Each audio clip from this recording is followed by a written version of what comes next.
Nindot kayo ning ato karon nga pagbasa labi ng Ebanghelyo sumala ni San Mateo kapitulo 18 bersikulo 21, kapitulo 19 ngadto sa 1 nga ang sambingay mahitungod sa sulugoon nga wala makapasaylo.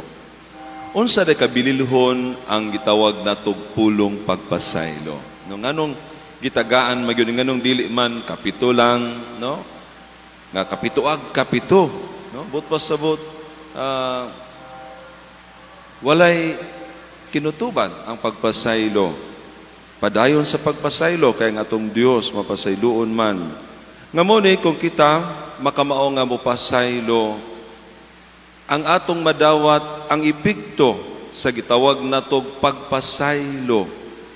Una, ang panalangin sa Dios para kanato, di ba? Ayaw pagpasaylo, na ba kay panalangin nga maangkon? Yes or no? Dili, di ba? Magsige na lang kag kusmod, joy blessing, di ba? Magsige lang kag bagot-bot, di ba? Ikaduha, wala kay kagawasan, no? Wala kay kagawasan tungod kay nahigot man ang imuhang huna-huna nga diin sama ra kag gikontrol gihapon sa imong kaaway nga nakahatag kanimo og dili maayo. Nga mo na magsikag makadungog lang ka sa pangalan niya, mosurok ng imong dugo. Yes or no? Di ba? Makakita ka lang siyang anino, ay nanay kontra na ko ay. O, di ba? Wa na guba ng imong adlaw. Nya human mo simba ni ka kay mga lawat agoy. Diba? Unya, di lang kay panalangin o kagawasan nga dinusab ang pagpasaylo magmahimo kanimo nga labaw pa kay sa kanhi, no?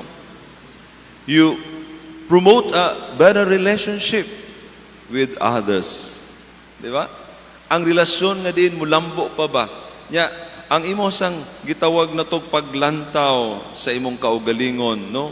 Nga ang pagpasaylo usab, no, to boast your self-image, your self-esteem, nga ikaw, nanong magdumot man ko? Di ba? Ipatigbabaw ang kaanyag sa imong panagway. Ipatigbabaw ang kaanyag sa imong kasing-kasing. Nga din, magapadayag diha sa imong panagway nga mapasayloon, mahigugmaon, aron diha usab sa panahon nga ikaw usab ino nato nakahimog sa laod kahinumduman nato ang ebanghelyo. Unsa ganito'y giingon dinhi? Unsa to'y giingon? No? Kung dili ka mo makapasaylo, no? Sa gitawag na to bersikulo unsa man? Bersikulo 25, no? No, 35 man siguro ni. 35, no?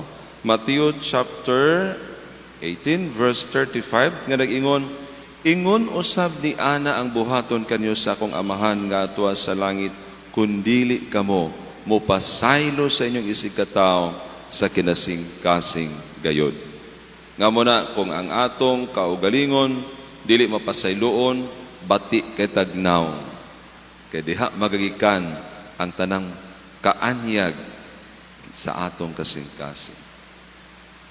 Sa gwapa pa ka, kita kasi mong kaaway, malaksot ang imong dagway, mura kag tigre.